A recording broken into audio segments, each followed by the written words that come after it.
Wotis Media Academy esangibwe masanafu okulira na Pay Cheap Hardware ejjukiza abazadde bonna nti okuwandiika abayizi abaagala okubanguka mu masomo gano kwatandise dda ku ssomero Radio and Television Presentation, Graphic Designing, VMix and Transmitter Controlling okukyusa ebifaananyi okuva mu studio okudda ku TV, Audio and Video Editing, News Anchoring, Filming and Photography, Computer Training n'ebirala.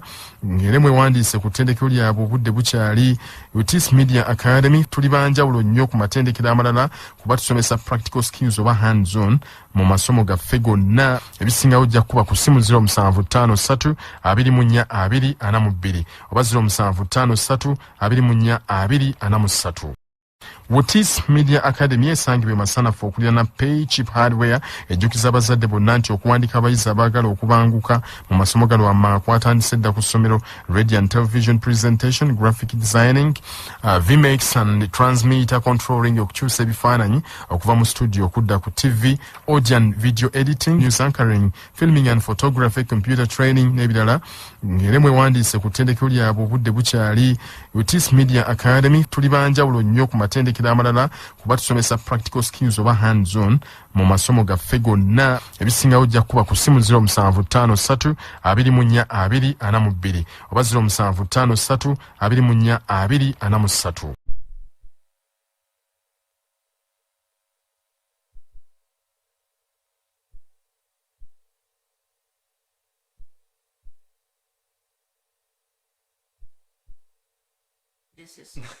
Brenda has even forgotten my name. Nairima to mention my name because people have been asking me where you have been. For the few days I've been around, Brenda has already totally forgotten about me. But lucky enough, I am back and I'm here to remind her that I am Jude Klein. As usual, your co-host here on Behold Africa. I appreciate for those of you who have been on Behold Africa, and I apologize for being absent for the past 2 days. I had some other engagements that I had to get myself involved in, but for today and for the rest of the week, I am here together with my co-host, of course, Brenda, and we are here to bring you our superb show, which is Behold Africa. As usual, you know Behold Africa is where you get the latest scoops, the hottest stories, what is trending on social media and everywhere else. Right here on Behold Africa, we talk about everything and everything. This morning, of course, it is a Wednesday morning, 26th of January 2022, and here in Uganda it is a day of commemorating one very, very important day. In Uganda it's actually a public holiday, and those are among the things that we're going to be talking about. But yeah, in Uganda it is a public holiday, although for some of us we don't have public holidays. Do we have public holidays? Yeah, we do. We have public holidays. Okay, it depends if the public holiday catches you when you're off work, that is a public holiday for you.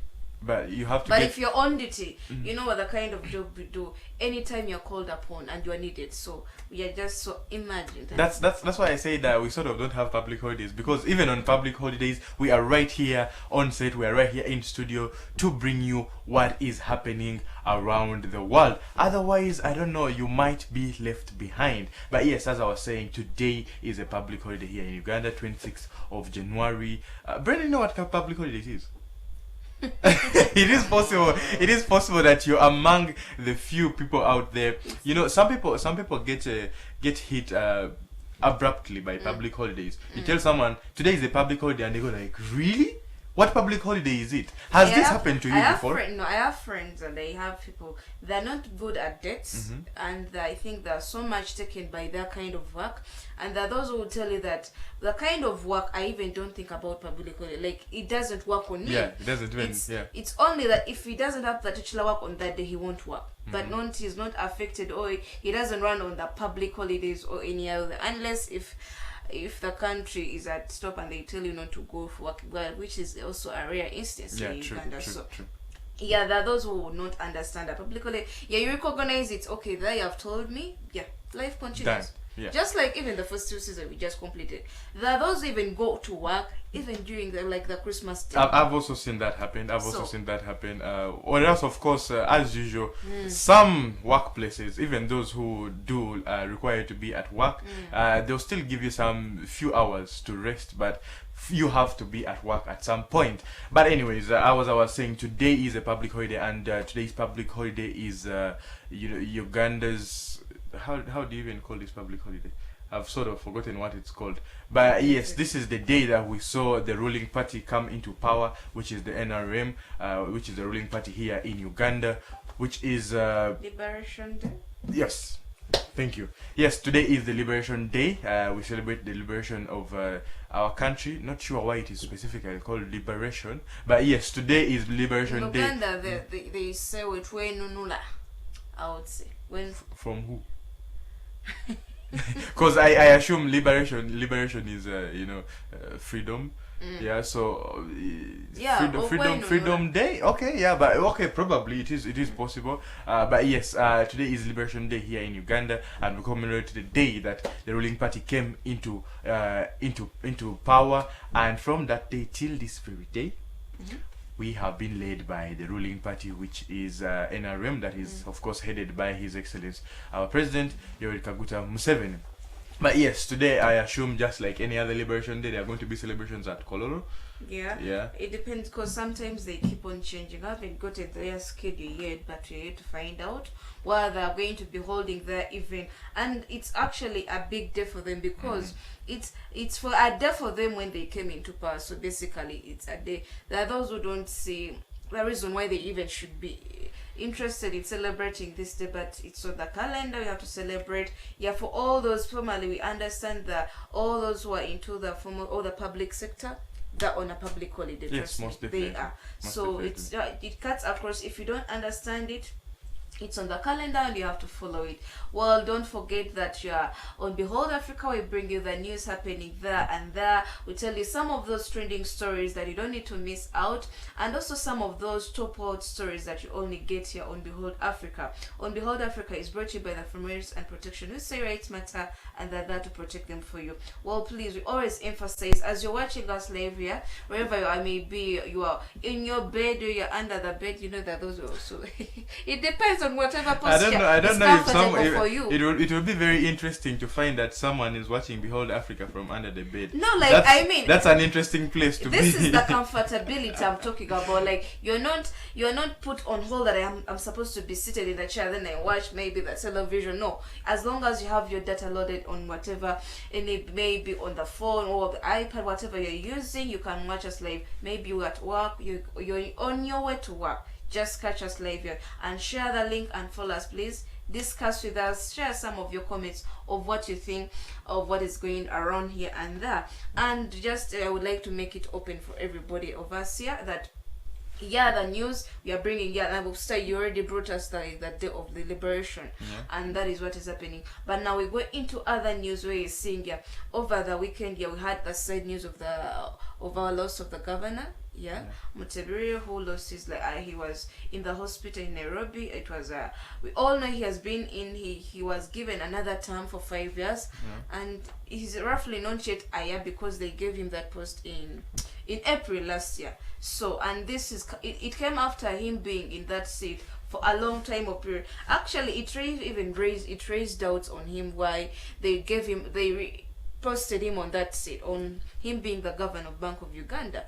Well, it could be because of if you're good at what you do, most of the time you are re-elected to the positions or even given a better position. But that is the top position of that bank. So yes, I guess that is one of the reasons why he was reinstated into the position of governor of Bank of Uganda, and that is the reason why he has stayed in that position for the longest period of time. So yes, it could be because of the work that he has been doing. We have not seen any complaints from Bank of Uganda like other institutions. I can give you an example. Of course, it can't be of comparison, but the scandal that used to go on in Crane Bank until it was closed. Until it was closed. Yes, but that's because of the leadership that was under. So compared, of course, it's not a comparison because Bank of Uganda, of course, it's a bigger deal. But yes, just as a comparison to one of the banks that had so many scandals, all the way from the top to the bottom, that is to say the cashiers and so on. Yeah, there was a lot of mishaps in the governance. But that has not been the case in Bank of Uganda for the time that he has been in power as governor. Yeah, and he has done a lot for that period he has been in power, or in that seat that he was put into. Yeah, we have seen most of the achievements where he has settled some of the financial deals, like the one of the example of the Crane Bank, but not only that, even the economy at large in Uganda. So basically, lots of people came in and appreciated him. Even I saw Honorable Bobby Wine, Bobby Wine, who came in and also talked something about him, and he appreciated his work during that time frame, and he felt sorry that we lost him in the time of when we even still need him because we needed his services. However much the complaint just came in when they believed that he had overstayed in that seat, but it's not more on what he did. So what he did speaks louder that we have seen his achievements and we have felt them there. So that is the news we wanted to start with, even before we dive into any other story. Now, for those who are watching us, I would as we're watching, those who slept in bus. Do you know that? Oh yes, most definitely. I wouldn't be surprised to see that because as last week we were telling you that starting of this week we might not be having curfew, and all the rest of the economy shall be opened. Of course, this specifically to Uganda, and we saw this happen on Sunday night, whereby yes, the president addressed the nation and stated that there was no more curfew except for the border riders. For the border riders, for those of you who might not understand, these are the motorists who help out, of course, with the transportation. But yes, the rest of the economy was opened up. That is to say, the bars and the lifting of curfew. And of course, the talk that has been on for this entire, I think it's just going to go on for the entire week, is of course bars. It is one of the sectors that has been closed for the longest period of time in this country, at least, especially for the adults. Yeah, they feel like it has been the longest closure for them. And yes, but we saw this reopen on Sunday night. That's around 8, and people flooded the streets. People really flooded the streets because when you look at it, there are those, when you're on set, there are those who are just on set, like exactly, they're just to wait for the word, go, and they're on a high speed. So I would say yesterday, because yesterday marks like the second. Okay, the second. Today is the third day, we believe, but now we're looking at yesterday, the night of Monday to yesterday, as I'm just giving you, there are those who slept in bus on Monday night, and they came back at work in the morning. Yes, I see that happening The hangover. I see that very, very much happening. If I was one of those individuals who enjoy boozing, I think I would be among them. Yeah, because this is what I mean. I'm not much of a party goer. I'm not much of a, but if I was, and I have been restricted for over 2 years, most definitely I would be anxious for me to just go out and spoil myself. You just spoil yourself. Just to go and I wouldn't care for what I have to do the following day. I would just spoil myself in that very moment. Like you're living life for the last Exactly. time. Like you're living life for the first time, although now it's the first time. You know where the problem is in most cases? People feign themselves, you live life to there is that saying, I don't care what happens tomorrow or what happens next, as long as I do this and I fail. But now it also, however much you are doing all that, but sometimes you need to also have that consciousness within you. Of course, the consciousness is going to come back after you have done. But just like the proverb that some of the proverbs that I always bring you here on Behold Africa, there is one that always rings a bell in my head. It says something about remorse coming after a false deed or a bad deed. So yes, that is going to come after, but in that moment you are enjoying it. And where the remorse is going to come from is you waking up in the morning and you have a hangover and you can't go to work. Yeah, that is where the remorse is going to come from. But yes, people have been enjoying. It's only day 3 of course, the lifting of the curfew and the reopening of bars, and it is a good thing. It is a good thing. I'm seeing there is more movement in the night. Okay. Yes. On Monday yeah. it was different because on Monday you could move at around. If you moved at around 9 or 10, you could see some shops closed. Yeah, Or yeah. I would say most, if you are People are still adapting. at the adapting, just like I told, it's not easy because there's so much you're used to the old system where you're not supposed to be working. Or The shops are not- previous new. like yeah, the previous is it The previous new. new normal? Yeah, was- the new normal. The previous new normal, because now right now it's different. Now if the economy is fully open, people can do anything they Yeah, want, yeah. except the border riders. The border riders, well, for safety reasons and for security reasons, they are still under review. Of course, the government said they will still review this for the sake of the borders because they are part of the economy, and it's the only sector in the transportation sector that has been, it's still being restricted not to move past curfew hours. So yes, borders still have curfew of 6, but for the rest of the individuals, you say you have shop arcades and so many other taxis and among others, you have no problem. You can travel. Actually, I was coming from Mukono on Monday morning. Monday morning. This is at around 2, and I was able to get a taxi You're able to get a taxi. at 2 a.m. I was so amazed. I was like, yes, this is what I'm used to, And I just said this is what I was missing. Yeah, this is what I was missing, where you can go out, at 2 a.m. and you still get a taxi. But 2 a.m. last week, if you were found out, you'll be arrested. And you will definitely, you even move in, like you move out, like sneaking out, you just be hiding and, yourself. and you would never, as of last week, you would never find a taxi out by I think midnight. You would not find, of course, with the traffic jam and whatnot. There were some exemptions. The officers were a bit lenient on the hours between 9 and 10.